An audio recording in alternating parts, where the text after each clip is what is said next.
20대 총선 후폭풍으로 여야 모두 진통을 겪고 있습니다.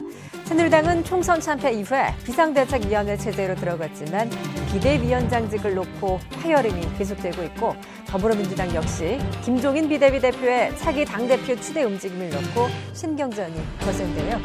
여야 모두 총선 민심을 제대로 읽었는지 의문입니다. 전국 상황 추은호 와이탄 해설위원과 함께 짚어보겠습니다. 안녕하세요. 네, 안녕하십니까. 먼저 새누리당 상황부터 짚어보겠습니다. 그동안 총선 패배 공동 책임론이 일었던 새누리당 원유철 원내대표 결국 당내 반발에 부딪혀서 결국 한 발 물러섰군요. 그렇습니다. 오늘 원유철 원내대표가 그 다음 새 원내대표가 구성되면은 비대위원장직을 그 새 원내대표한테 이양하겠다. 그리고 자기는 물러나겠다 이렇게 표현을 했는데요.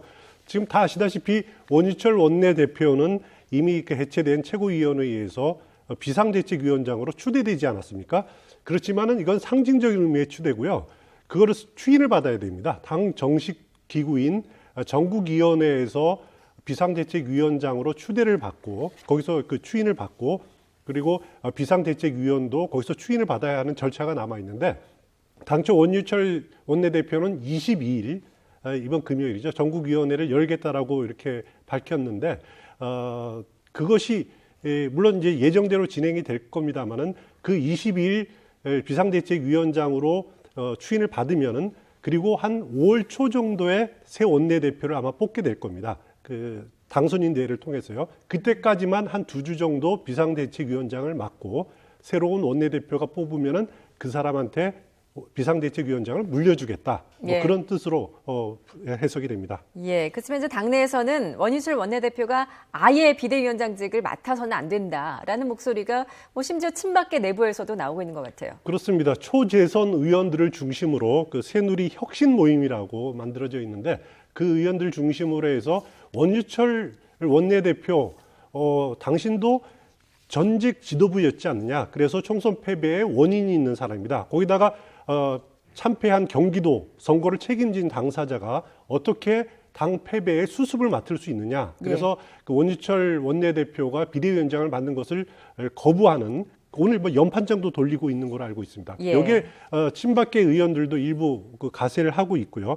그래서 원유철 원내대표로서는 물론 자신이 전국위원회 그리고 또 계속 가겠다라고 표현을 하지만은 이들의 주장은 전국위원회가 지금 급한 게 아니다. 어차피 세술은 새 부대에 남아야 되니까 빨리 그 새 원내대표를 뽑자. 그리고 그 기간 동안은 비상대책위원장이 아니라 대표 권한대행 체제로 원유철 원내대표가 그 당 관리를 맡으면 되는 것 아니냐라고 반발하고 있습니다. 이들의 반응대로 이들의 그 반발대로 새누리당 그 지도체제가 그 진행이 될지 여부는 좀 더 지켜봐야 될 것 같습니다. 새누리당 이제 새 지도부를 뽑는 전당대회 6월 말이나 7월 초로 지금 예상이 그렇습니다. 되고 있는데 지금 이제 하물며 이렇게 비대위원장을 뽑는 일도 이렇게 진통을 겪고 있는데 새 대표는 뽑을 수 있겠습니까? 어떤 인물이 돼야 될까요? 새 대표 그 전에 먼저 원내대표를 그 5월 초쯤에 뽑아야 될 거고요. 그 관심은 그 자리가 또 친박 비박 간의 계파 싸움이 재현되는 것 아니냐. 이제 그것도 하나의 관심의 포인트고 가장 그 하이라이트는 아마 그 전당대회 새 대표와 새 최고위원들을 뽑는 그 자리가 될 것 같습니다.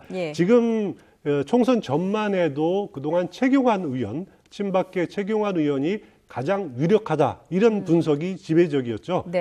그렇지만은 최경환 의원이 총선 패배에 상당 부분 책임이 있는 친박 핵심 인사다. 진박 간별사로 나서고 했던 그런 행정 때문에 그런 비판이 당내에서 제기되니까 지금 최경환 의원 대세로는 좀 수그러든 상태고 본인도 아무 말도 하고 있지 않는 상태 아닙니까?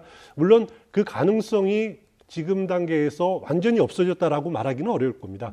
최경환 의원 말고도 지금까지 이정현 의원 그 출마 표시했고요. 그다음에 이주영 의원도 출마 의사를 표시를 했는데 새누리당 새 대표는 크게 이제 어느 두 가지 측면에서 어느 쪽에 무게 중심을 두느냐에 따라서 달려 있다고 생각이 되는데 첫 번째는 총선 패배 원인을 정말 면밀하게 분석하고 변화 또 개혁, 혁신 이런 쇄신을 주도할 사람이 새 대표가 돼야 된다. 그런 흐름이 하나 있을 겁니다.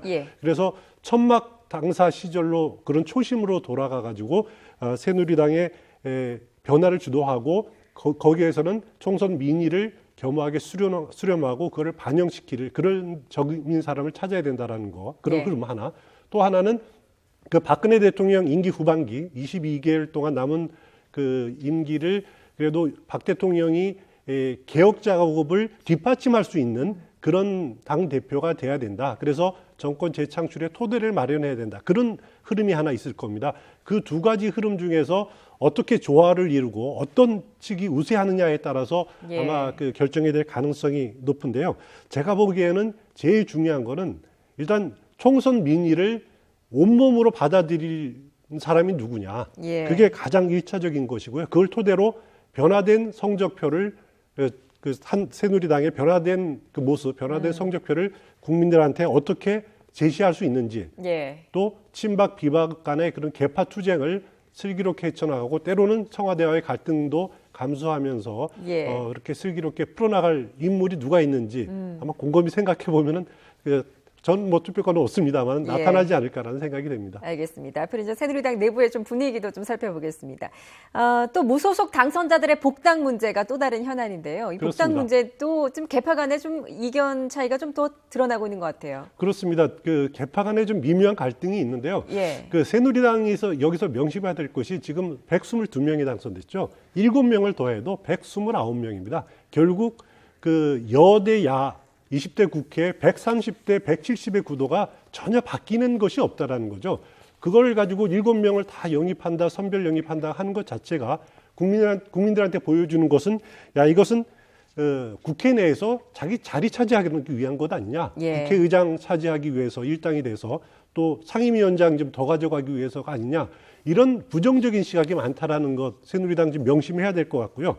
또 7명 그 무소속 당선자 개개인의 입장에서 보면은 뭐 빨리 들어가고 싶다라고 하는 사람도 있을 거고 최대한 몸값을 키워서 천천히 입당하겠다라는 사람도 있을 거고 또 어떤 사람은 입당 자체를 원점에서 그 검토하는 그런 사람도 있을 겁니다.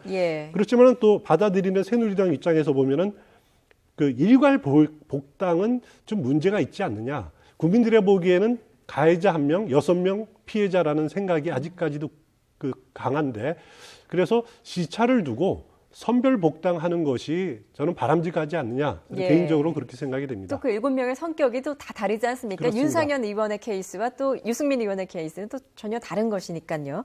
그 문제도 좀 지켜보겠습니다. 이번에는 더불어민주당 좀 짚어보겠습니다. 김종인 비대위 대표를 새 대표로 추대할지를 놓고 여러 주장들이 나오고 있는데 김종인 대표의 추대 전망 어떻게 보십니까? 김종인 대표 지금 단계로서는 대표직 경선에 나설 뜻은 없다라는 점은 분명히 밝혔고요. 그리고 추대하면은 뭐 어떻게 할 것이냐라는 것은 그때 가면 생각하겠다라고 대답을 했는데 결국 추대하면은 받아들이겠다 그런 생각으로 해석이 됩니다. 그렇다고 억지로 추대해달라 이렇게 그 구성원들에게 등을 떠밀겠다 뭐 그런 입장도 아닌 것 같고요. 그리고 더불어민주당은 어떻게 보면은 당내에 그 지금 백가쟁명식 이 문제를 가지고 그 이야기들이 많이 나오는데 더불어민주당은 어떻게 보면 당 전통이 그 당내 민주주의 전통이 강한 정당이기 때문에 이런 여러 가지 의견이 막 나올 겁니다. 예를 들어 정청래 의원 같은 경우는 김종인 대표를 겨냥해서 강력하게 비판하고 있는 그런 측면이 사람들이 있는가 하면 이런 거는 이제 북한 노동당에서나 할 법한 일이다라고 그렇습니다. 굉장히 강력하게 이야기를 했더라고요. 그렇습니다. 물론 정청래 의원이 본인이 출마할 뜻이 있을 수도 있다라는 생각이 듭니다만 거기서부터 또 김진표 의원 당선자 이야기 들어보니까 대표 추대를 하더라도 전당대회는 해야 되는 것 아니냐라는 식으로 완곡하게 표현하는 분들도 있고 아주 백가쟁명식으로 다양한 의견이 나오고 있는데요. 가장 중요한 것은 그 당내 대주주인 문재인 전 대표가 김종인 대표의 추대론에 대해서 어떤 입장을 취하느냐라는 것이 핵심 아니겠습니까? 물론 문재인 대표는 앞으로 당권에는 일체 관여하지 않겠다라고 이렇게 선을 긋고는 있습니다만은 그래도 최대 개파고 잠재적인 대권 주자고 그래서 문재인 전 대표의 그 입장이 최대 변수가 될 것 같습니다. 물론 김종인 대표, 문재인 전 대표 지금까지 전략적 협력 관계 또 제휴 관계를 맺어왔는데 문재인 전 대표의 입장에 따라서는 그 전략적 제휴관계가 깨질 수도 있고 당분간 지속될 수도 있고 그런 기로에 놓여 있다고 말씀드릴 수 있습니다. 예, 문재인 전 대표의 입장도 좀 지켜보겠습니다. 김종인 대표 다음 주 초에 호남을 방문하기로 했다는데 더불어민주당으로서 보면 어떻게 보면 낙선 인사의 방문일 텐데요. 어떤 의미가 있다고 볼 수 있을까요? 그렇습니다. 더불어민주당으로서는 호남 텃밭을 야당의 텃밭인 호남을 국민의당한테 내주지 않았습니까? 더불어민주당이 호남에서 3석을 차지했는데 새누리당이 2석을 차지했으니까 사실 뭐 별 차이가 없을 정도로 그 처절한 패배를 맛봤는데 그래서 당 지도부가 다음 주부터 전국을 돌면서 권역별 인사를 이렇게 드리기로 했습니다. 그 첫 순서로 호남을 방문하기로 했는데 낙선 인사라는 그런 형식이죠.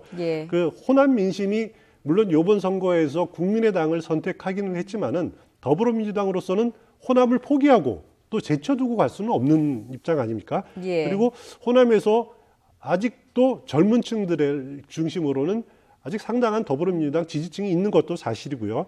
그래서 앞으로도 지속적으로 낙선 인사도 계속하고 또 지역 발전 약속도 내놓고 해야지 더불어민주당이 호남 민심을 좀 돌릴 수 있는 그런 길을 찾지 않을까 그런 생각이 듭니다. 알겠습니다. 마지막으로 국민의당 이야기도 하지 않을 수가 없어서요. 창당 이후 6개월 그러니까 이제 8월 2일까지 전당대회를 열어서 새 대표를 뽑기로 그렇습니다. 되어 있죠. 근데 이제 당 일각에서는 안철수 천정배 공동대표 체제를 좀 더 이어나가야 된다라는 목소리도 나오고 있습니다. 아직 그 공개적으로 드러나는 목소리는 아닌데요. 국민의당은 8월 2일까지 전당대회를 열어서 새 지도부를 구성하도록 당원에 명시가 돼 있습니다.